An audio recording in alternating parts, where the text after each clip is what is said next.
Guru Brahma, Guru Vishnu, Guru Devo Maheshwara, Guru Sakshat Parabrahma, Tasmai Shri Gurave Namaha. Nidhe Sarva Vidyanam Prashye Bhavaroginam, Guruve Sarva Lokanam Dakshinamurtiye Namaha. Om Maunam Vyakhya Prakatita Parabrahma Tattvam Yuvanam Varishtante Vasad Rishiganai Avrutam Brahmanishtai Acharyendram Karikaita Chinmudra Anandarupam Satmaramam Muditavadanam Dakshinamurtimide Akanda Mandalakaram Vyaptam Yena Characharam Tatpadam Darsitam Yena Tasmai Sri Gurave Namaha.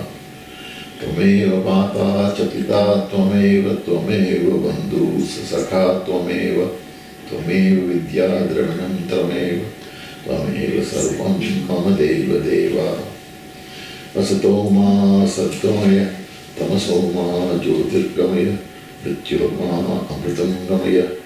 Om Shanti Shanti Shanti. Om Sahanavatu Sahanau Manattu Sahaviryam Karavavahai Tejasvinavati Tamastu Ma Vidvishavahai. Om Shanti Shanti Shanti. Sadasiva Samarambham Shankaracharya Madhyamam Asmadacharya Paryantam Vande Guru Paramparam Vande Dayananda Saraswati Namaha.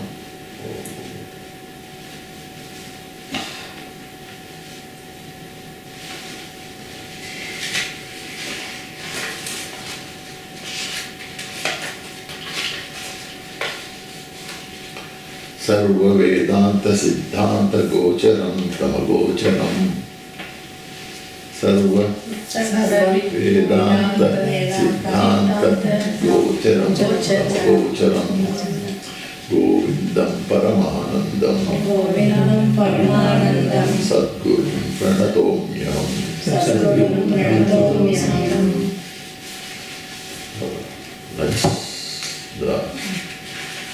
That's the first verse. We kind of went right up to 7. Yes. But because last time when we were talking even the first one because we didn't have the video of it. So this is first chapters. And so we skimmed through verses 6 and 7. So today what I'm going to do is I'm going to just very quickly recollect what we taught in those two, and maybe embellish a little bit more. And then from there we'll go to the today's chapter, which is Vedanta Shastrani Yajantu Devan Kurutam Karmani Bhajantu Devata Atmaika Bodhena Vina Vimuktihi Dasiddhyati Brahma Shantantarepi Shatantarepi.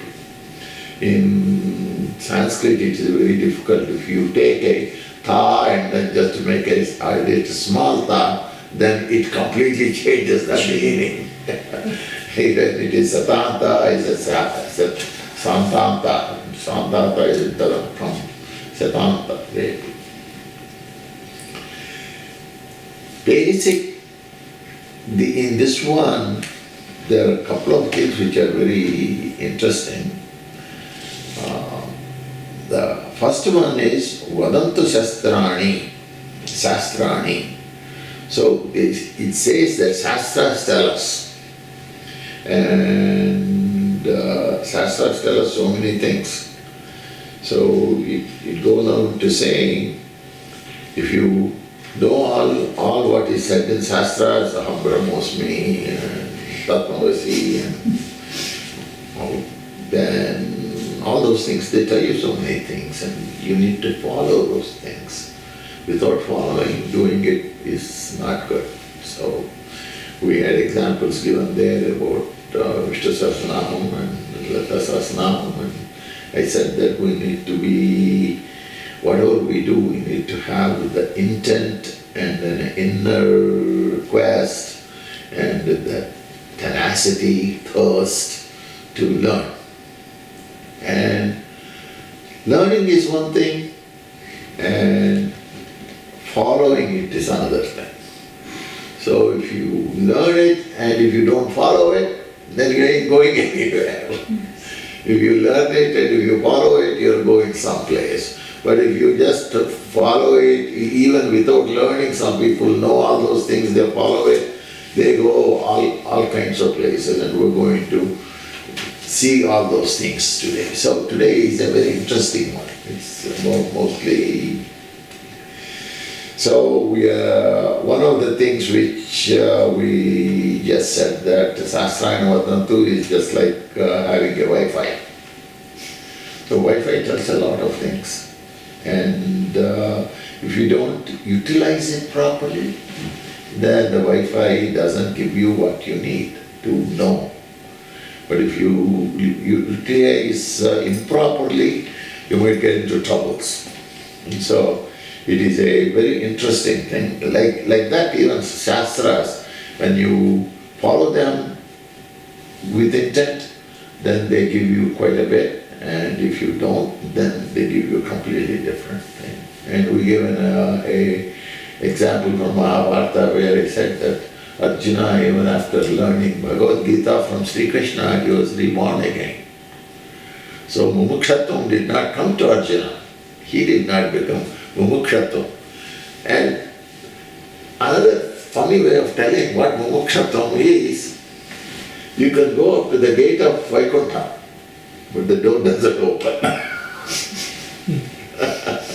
Okay? Sometimes some people say the Christians took a lot of these things from our things and they put it into their Bible. So they've got some fellow who is guarding the gates there, and they say, oh, he has opened the gates for you.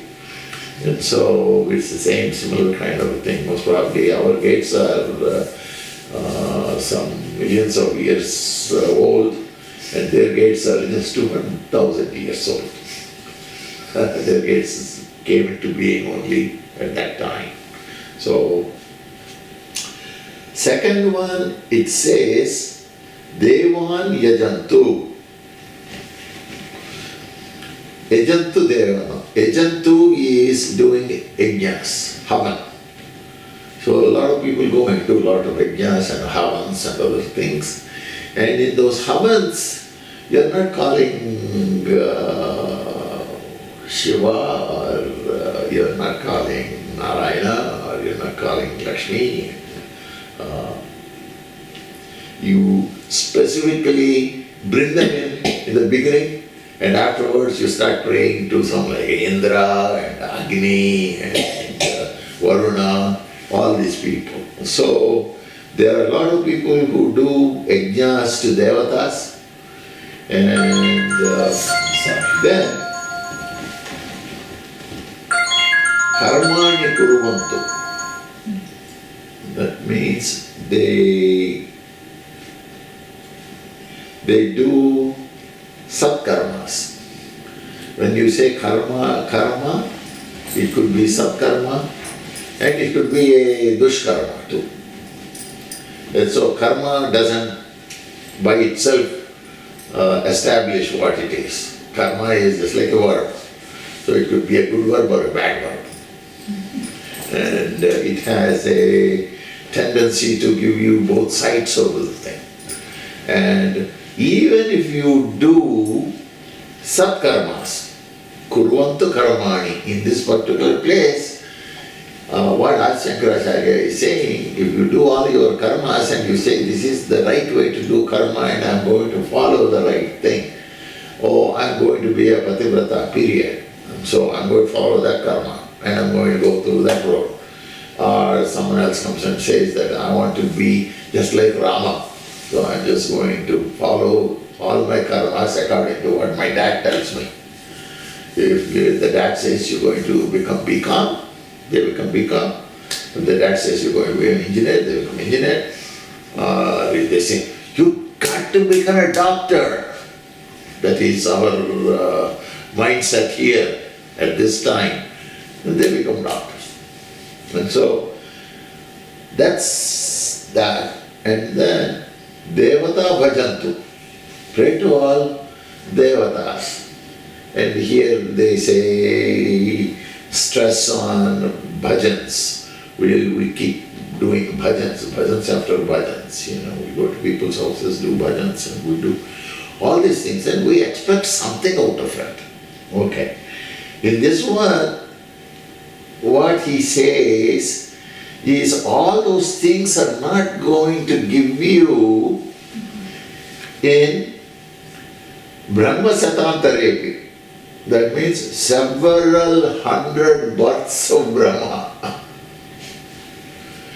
And he puts it in a very sarcastic form and says Brahma Satantarepi means Brahma's 100 kalpas. That means it could be also said Brahma's 100 pralayas. Because every time Brahma is finished, then pralaya comes, and then again Brahma starts, then again pralaya comes. 100 pralayas. That means there is, in the first class when we were talking in detail, we said that the total number of things is 303,840,000,000 years for one kalpa, and so that becomes quite a large unit there. So even after all those things, they do not entire. That is nasidhyati. It's not going to come. What is not going to come? Vimukti, moksha. And he says, why are you not going to get moksha in spite of doing all these things? Oh my God, yesterday I went to the temple, there were so many people. And they were all doing all kinds of things. And next week they're going to have another ritual there where they're going to have a fire door, and the fire door people are going to go underneath that and out underneath that and out. All the people are fighting to get into and go underneath that and then come out of that. Because that particular fire door which they put there, if you go in and out of the fire door, all your papas are gone. Okay? But all our papas gone up to that day. And the next day you start doing your papas again. Just like my quitting smoking. When I was young I used to smoke, and I used to quit the smoke. And the next day when I went back to the class, and I said, oh my God, it's all too hard for me. I got to go, and I used to go, there's a Dibbawala there in engineering college. I used to run to the Dibbawala and say, hey, go like that, take the gold, put it down, right down. And one of the friends comes and says, I thought you quit. I said, yes, between cigarettes. Just between 2 cigarettes, I quit. Again, I started. So this guy goes and does that thing, comes out, all the papas are gone. Next day, start doing papas again. Don't matter. So, nasidhyati vimukti, moksha. Without, there got to be something. Because I am doing all these things which are supposed to be in the Vedas, or they claim to be in the Vedas, and all these things which are there in Mahabharata, all these things, and even in, I don't think in, when they say you have to do your karma, it does not mean that you got to do your karma by trying to get more punya. It is like big basket of punya, and you're going to fill the punya into it. And however many baskets you get and however many things you get, you still are going to go only to the gate of Vaikuntha. Jaya Vijaya won't open the door. Moksha is getting into Vaikuntha. So what moksha is going to get into Narayana's heart or Shiva's heart.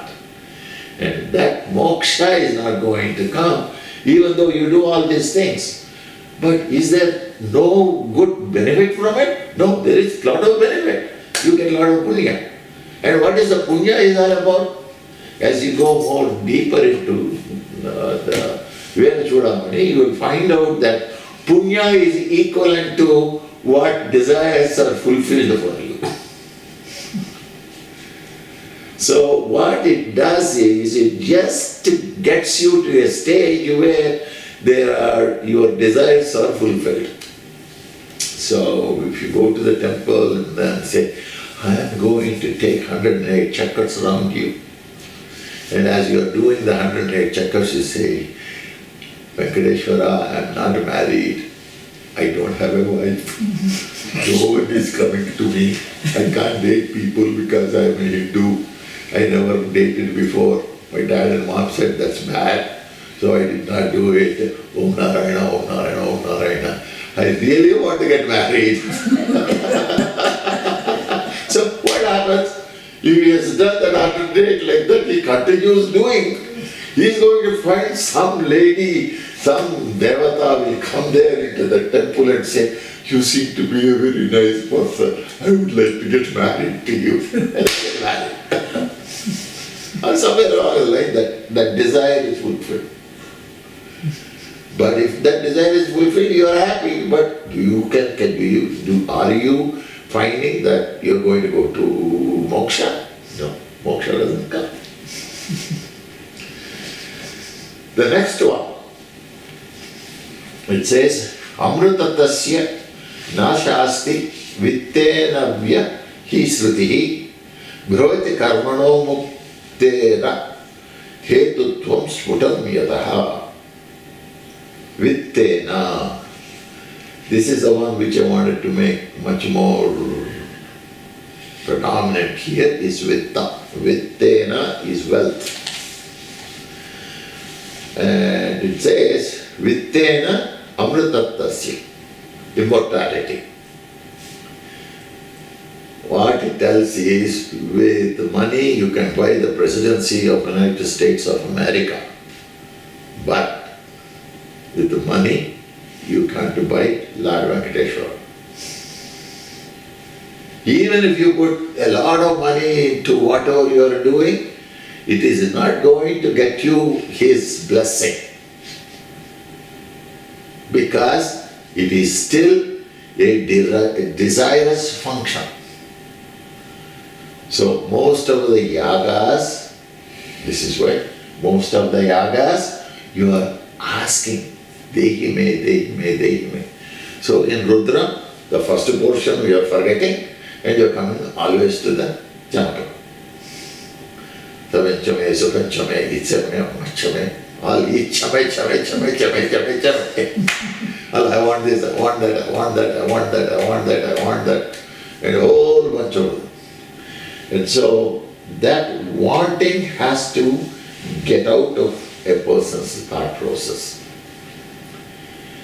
And I did give an example, and the example is from Bhaja Govinda.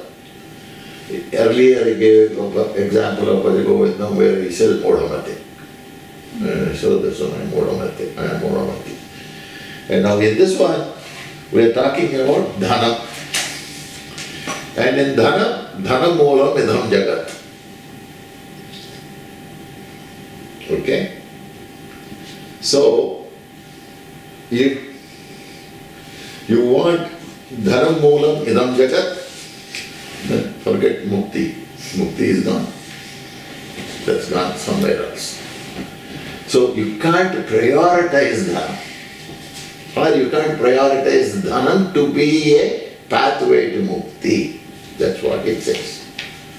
And there are a lot of people who say that, oh, I built this temple, I built this temple, I was the one who conceived this thing, and something else happened.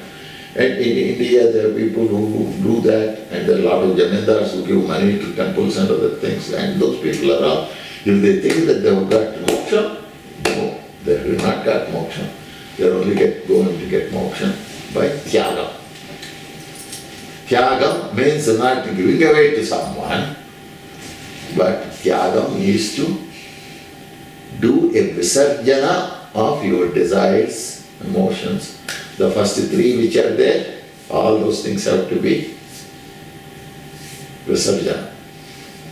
Kama, krodha, all those things have to get out. Once they are all out and then you don't have any of those things, then you are making yourself a candidate to get to the moksha. That is a samattu. Where am I?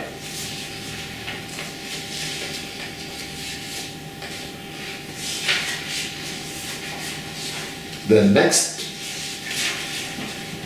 sub-chapter which we are going to is called Means of Wisdom. Means of Wisdom means you got to, it's going to tell you things which will be educational for someone to become a wise person. And in order to do this, these are all a simple, straightforward stanzas. Actually, there's nothing inbred things and other things, but it's a very simple thing. But in order to understand the simple thing, the best way to understand it is to try and take some of the so-called wise persons and say these are wise persons, so let us try and figure out what these wise persons did. So, and when I start looking at all the things, the first wise person for me must be my Guru. Because he is the one who is an enlightened person who has taught me all these things. He taught me this book. And so I am going to say he is a wise person, right? Obviously we all think that that's where the wise person comes from. Okay. Now, this is not a blemish on my Guru, or it is not something negative about my Guru, or neither positive about Guru. My Guru was doing his Kriya Kanda. And when he does his Kriya Kanda, in that Kriya Kanda, he must be doing certain things which he thinks were right. And most of the Gurus have this phenomenal tenacity and the thing to go and tell people, oh, this is what this one is, this is what this one is, and this is what this one is. But at the same time, my Guru had a problem with his Guru. And because he had a problem with his Guru, he says, oh, I'm not going to be with him, I'm going to go away. And it is a subtle problem. And he talks about it, not to all the people who go there, but some people when we are with him in his room, he talks about it. And he says the reason I left my Guru is because he had a inborn hatred, dvesha. So, Mukti Marga, we said we cannot have kama, krodha, moha. Moha and dvesha come pretty close to one another. And so, if that particular thing is a dvesha, that means he slid out from the moksha marga right into the three culprits. And because he fell into these culprits, then it became an issue. Because it became an issue, he said, I'm going to break away from you and be my own Guru. And he started Ashavidya, and he developed a whole lineage of Sishyas for him, and I'm one of his Sishyas. He told me that. And he says, do you know who a Brahmana is? The Brahmana is not the one who is born to be a Brahmana household. He is one who has Brahma Jnana Jigyasa, someone who has an inner requirement to understand Brahma Jnana.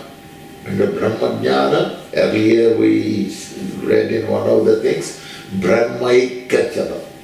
Brahmaikachana means you are part of Brahma and Brahma is part of you. That Viveka has to come in a human being. When that Viveka comes, then he is nothing else but Brahma himself. And so a Brahmana is anyone who has that inner desire, a burning desire to become, understand that Brahma is in him. When he understands Brahma is in him, he will not have a piece of hatred on anyone. He will not have any other desires and other things. They all become insignificant issues associated with doing your karma. And you have to do your karma as a good karma. You can't say that I'm doing my karma because I hate Pandava, so I'm going to kill them. That doesn't come out right. And so the karma has to be the right kind of karma. So he did that.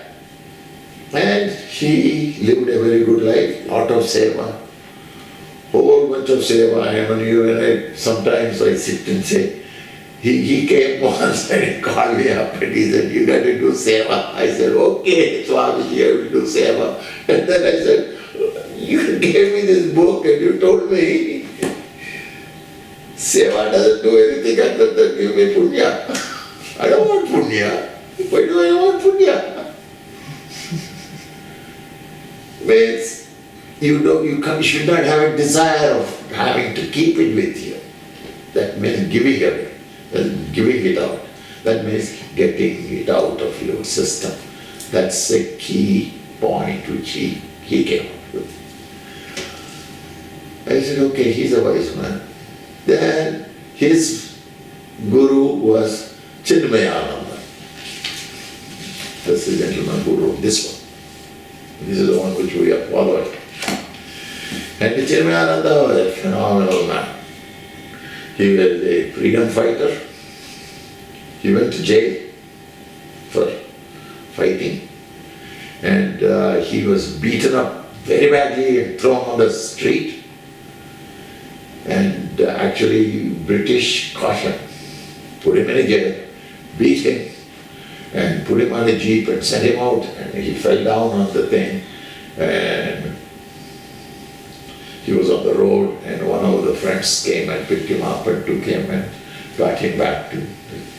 He was a phenomenal tennis player. He used to play badminton, and he was very highly ranked at the university. He got one of the best jobs as a reporter. And as a reporter, he said, I am going to show to people all these gurus are all boka gurus. They're no good. They don't have any other work but to just say that I am a guru, so please give me money, do this, do this, do this. That's not the thing. I'm not going to agree to all these things. So he went to his editor and said, I'm going to expose all these guys. And the editor said, well, that's a very good thing. Expose everyone. He said, thank you very much. And he packed his bag and this thing. And he said, where are the gurus are up from? Up in the north. So he said, I'm going there. He went there. And the guru who he went to was Sivananda. And when he went to Sivananda was doing some work and he was walking. Then he says, Swamiji, I have to talk to you. And Sivananda saw him. Okay, son. I have time tomorrow evening, we'll talk. And he started going. Then Chinmayananda got so angry with him. You know, what are we living in this tree? Kama, Krodha, Moha. So angry. And anger is one I told you, Shanita. It immediately comes. So he doesn't know what he said. Swamiji, I am first in Delhi University. I am a best reporter. And I have been very well educated. I don't have that much time. And you need to talk to me. And Sivananda just saw him and he said, I know you went to university. University made you illiterate. They did not make you anything other than that. And I realized that. So, wait till tomorrow and you can come. And the first place where he got really hit on the face was the lady who was with Sivananda saw him smoking a cigarette in the ashram. She came and she said, you can't. He says, why? I am to university, this, that. Why? He says, I know you went to university, but it looks like you don't know how to read. Right in front of him of the board saying no smoking. It's such an interesting kind of a life. Then he stayed back. And he talked to Sivananda. He stayed with him for 3 weeks or 4 weeks. And he started understanding Vedanta.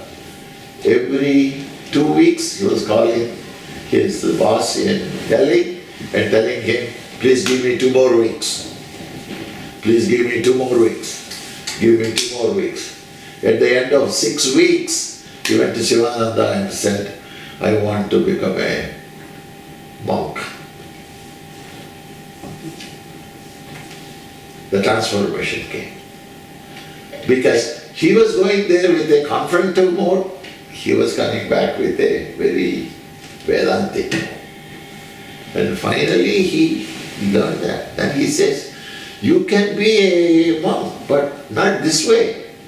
You got to go to that other guru who is there on the top of the mountain. And Chinmayananda said, okay, I will go there. And all these things in Himalayan territory, where it's cold, and he had to do all those things. He walked. He said, go tell him that I sent you. So he walked all through the mountains and went to that guru. That guru said, what are you here for? I want to learn Vedanta. He says, oh, you want to learn Vedanta? He says, Sivananda Swami has sent me to you to learn from you. He said, you are the one who will teach me Vedanta. He said, did he give you a letter? There's no letter. And he says, you have to go back. So he had to go back 14 miles back to Sivananda to get a letter. He got the letter and walked back 14 miles to the other guru and gave him the letter. The guru saw the letter. He says, okay, you want to learn Vedanta? I will teach you Vedanta tomorrow. But realize one thing. I'm going to tell these things only once. You got to grasp whatever I tell you in that one time I tell you. And the next day or the 3 days later, if I ask you to repeat it, you should be able to repeat it. And he did that. Chinmayananda Swami. And he was with him for about 2 years, 3 years. And after 3-4 years, one day the Guru said, you have learned all what you have got to learn. And he says, okay, Swamiji, I just want to do tapas. So we went and just sat in meditation and continued in meditation. At the end of meditation, I went back to him and said, Swamiji, I want to go now. The Swamiji said, okay, because I want to go. I have learned a new education here called Vedanta, and I want to spread this Vedantic word to all the people in India. And so he got out that if you want to do it, it is not that easy. He says, but even if I could teach one guy something, it would be good. And so he said, okay, you go and do it because there's a calling for you. So he came back to Sivananda, and Sivananda said, okay, now you can go if you want to, and we all wish you luck. And he went to Pune, and it was in Pune he started out the first time lecture. And when he started the lecture first day when he gave the lecture, there were only 4 people. And the second day when he was giving the lecture, they were multiplied by 4 more, 8 people. Because people were telling other people, he's giving a very good lecture and you need to come and hear. And slowly they came. Once they came, they did not want to leave, they stayed. And he became what he is. So Chinmayananda is an example of a wise man. And that wisdom only will come for people who are brought in that particular way. Then you go a step higher, Adi Shankaracharya. When he was 5 years old, asked his mom, I want to become a Vedanti. And mom says, no, you can't go. He didn't know how to get his mom to agree. So in the morning he went into a river, Kaladi river, and he took a thing to bring water. And he stood there and he said, oh my God, I'm being pulled by a crocodile. So it's going to drag me in. Mom, help. Their mom stood there. Oh, what can I do for you? Oh, it's pulling me. I guess if you agree to my getting become a Vedanti, the last dying wish. And the mother said, okay, you can become a Vedanti. And he said, oh, thank you, and then he came out. It sounds funny, but if you really want to start, you've got that burning desire, you will find a way to do it and then get there. And then he walked all across India and he did that. Another great man was Buddha. He had a wife, he had a baby, and he told her, I'm going. When he said he was going, then the wife said, is it necessary for you to leave me and go with a baby here? He says, that's the way it is. I got to go. But I'll give you that answer when I come back. I'll visit with you later. And then he went to her. And after he came back, she asked him again, and he says that concentration when you are within a samsara is difficult. And so, till you get rid of the samsara, you won't be able to reach the upper goal of moksha. And so, basically, each one of the things which we read so far are telling the same thing. They're saying you can get punya, you can get this, you can get that, and other things. But when it comes to moksha, you say, oh, that's something separate. Amritattva is not having a birth. That's basically what Amritattva is. And when I was young, people say penicillin was Amritattva.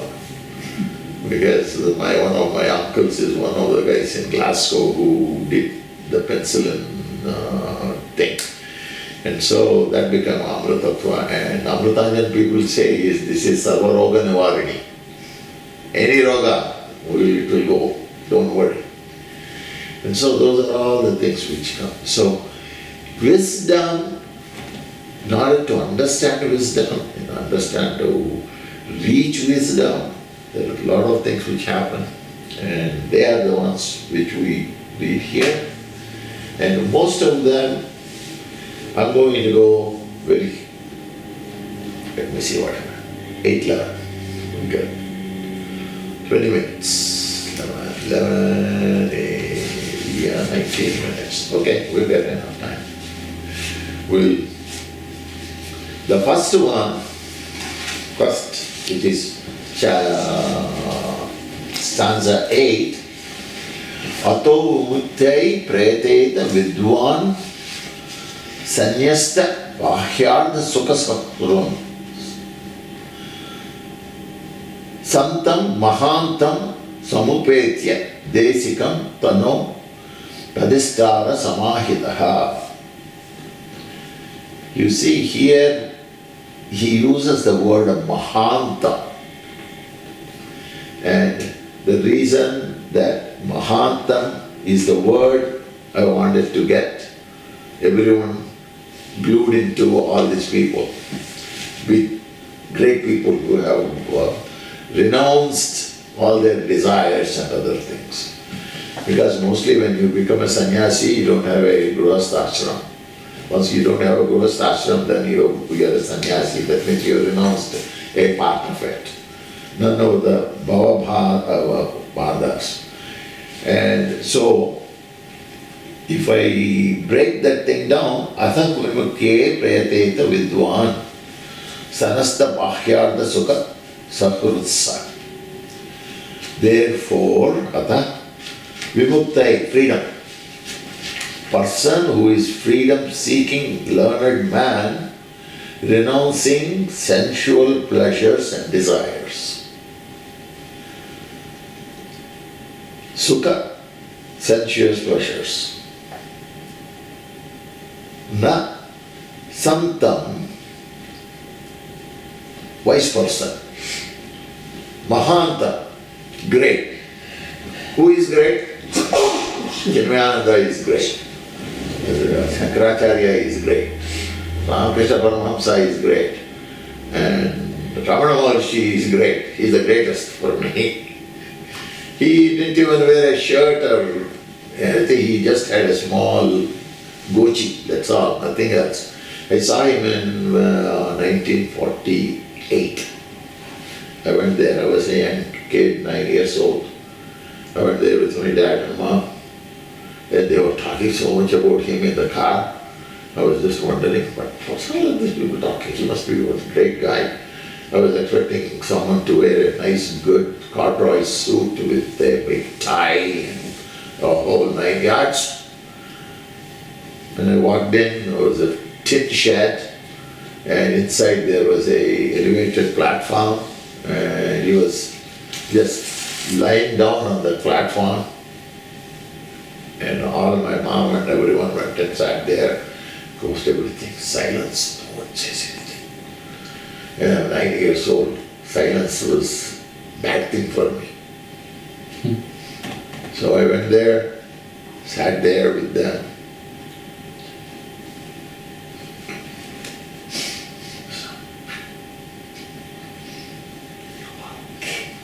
Yes. And I got up, went and was playing with the driver and the kids who were there in the ashram, and I did that. But in that 3-4 minutes I was there, I was concentrating on what the conversation in the car was when we were coming. They were all discussing, he asks people to find out, who are you? Who am I? And so I was trying to figure out that, I was hoping he will tell who am I? Kind of. I was not telling who am I. And then I said, what's going on? And they all came back into the car and we all drove back to Madras. And at those days it is a 2-hour drive or 3-hour drive from there. And as we were going back to Madras, all those people were talking, oh my God, it is very difficult to learn who am I, isn't it? How are we going to figure out who am I? How are we going to... And I was like, oh my God. It became a real interesting thing, but the seed in my brain. That is the key. That seed in the brain started. And so from that day onwards, for me, everything was interrelated, but they are all interrelated to books. They are all interrelated to the stories I am hearing. They are interrelated to Ramayana, Mahabharata and other things, including the stupid movie Mahabharatha. They just released at that time. Mahabharatha, I don't know, you people must not have seen it. It's one of the Vijaya productions, it's a big production house. They made a Mahabharatha in which they talk about the Maya Sabha of Pandavas and what happened there.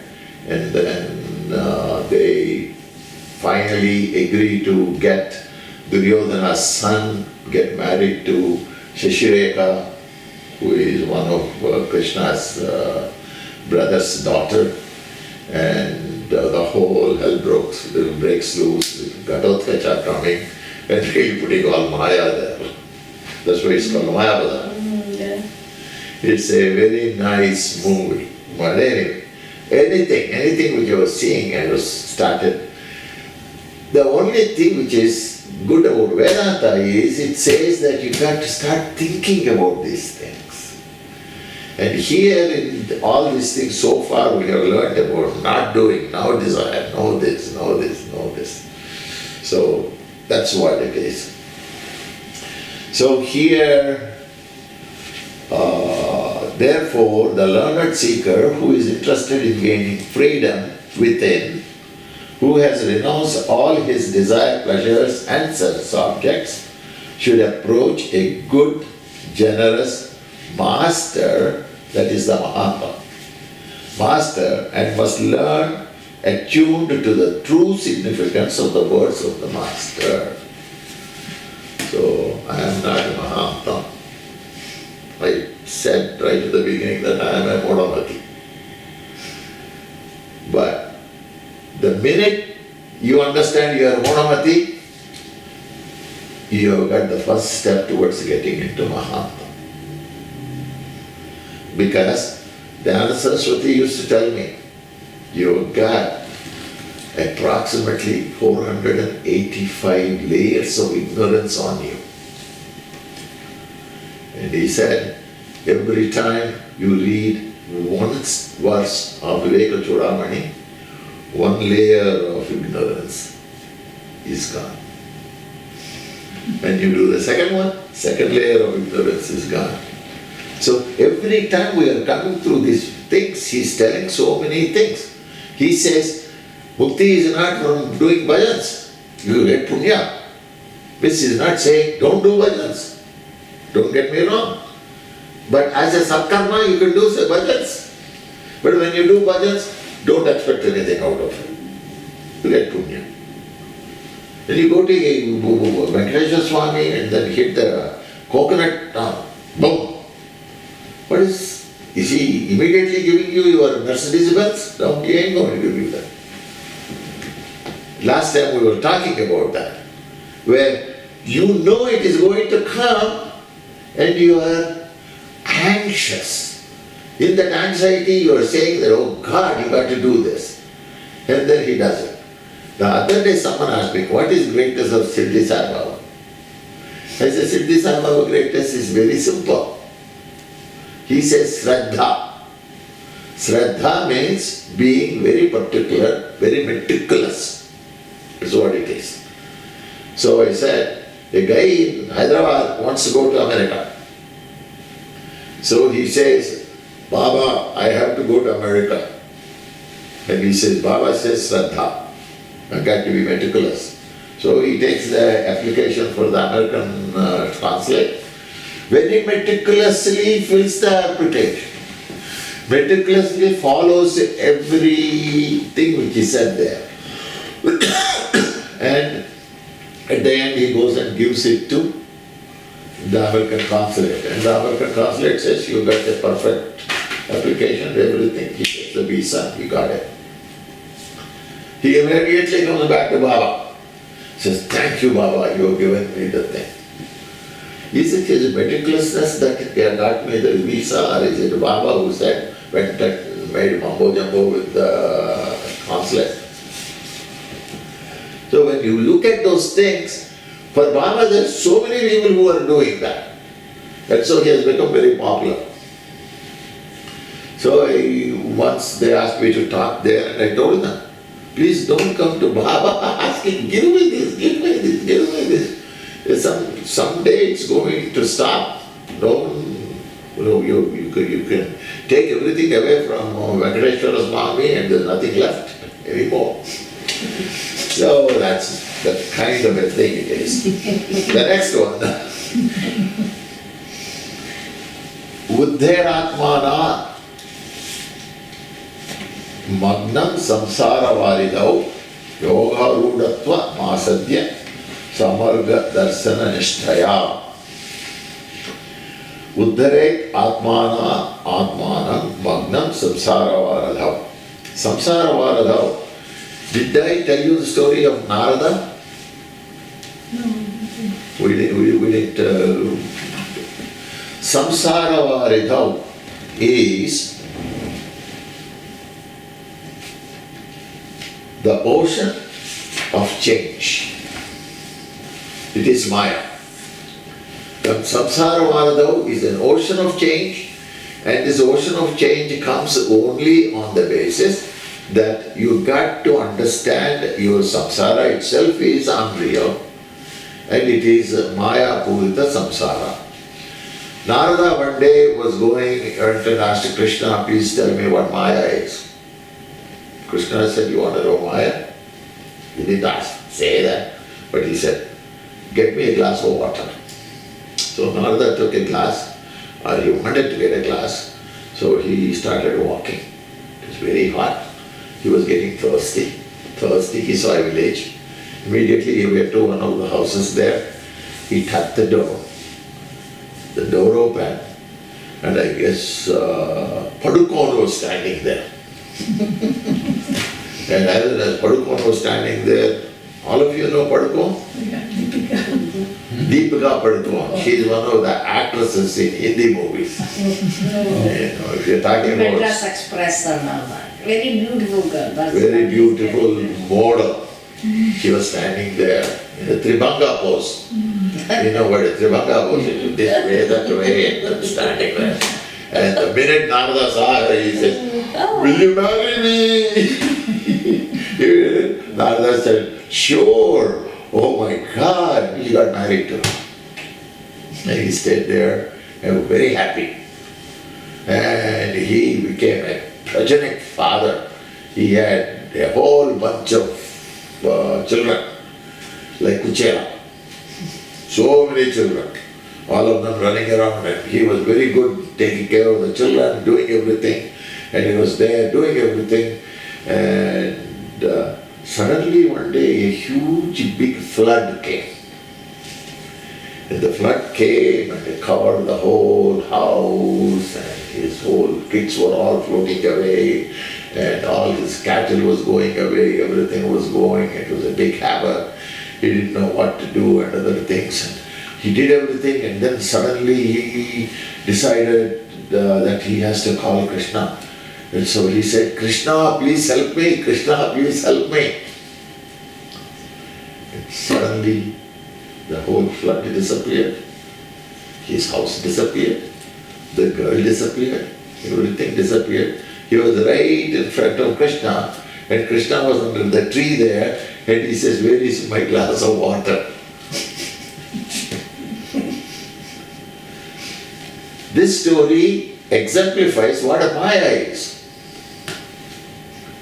And Maya is the one which you can't comprehend, but it is with you all around. And so here, the particular word, the reason why I'm saying is, lift oneself, Jivatma. Jivatma is our Atma. I'm not saying Mokshatma, that's a different one. This is Jivatma. Drowned in the ocean of change and find it tune. And so it's a big ocean, just like Narada in the ocean.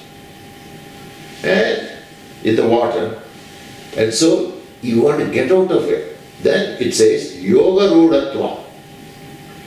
That is dhyana and yoga instilled in asadhya samagrasana, discriminative thought process with firmness, nishtaya, got to be firm. That means it again coming to learning the discriminative thought process. And the discriminative thought process is one of the most important things for a man of wisdom. If they don't have discriminative thought process, the wisdom starts running away from them. The next one is Sanyasya sarva karmani bhavabandha vimuktaye yatyatam panditayarthe asmat bhasya upasthitai. Sanyasya sarva karmani upasthai atmabhase dhairya panditai bhavabandha vimuktaye yatyatam is the Paravibhajana, that one. Giving up fully all actions, steadfast in happiness of self, courageous, learned men, freeing bondage of samsara. That's why he told you the ocean of samsara, and rediscover. They got to have that urge to discover moksha. That means in order to have that, so many, the wise, learned men give up all actions motivated by desires, start practicing to attain freedom from birth and death cycles, is the kind of gist of that particular thing. Okay, we are behind by 3 stanzas. We'll do it next week.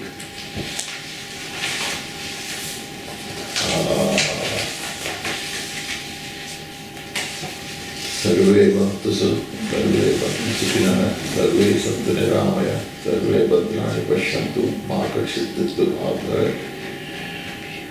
asato ma satgamaya, tamso ma jyotirgamaya, mrityorma amritangamaya. Om Shanti Shanti Shanti.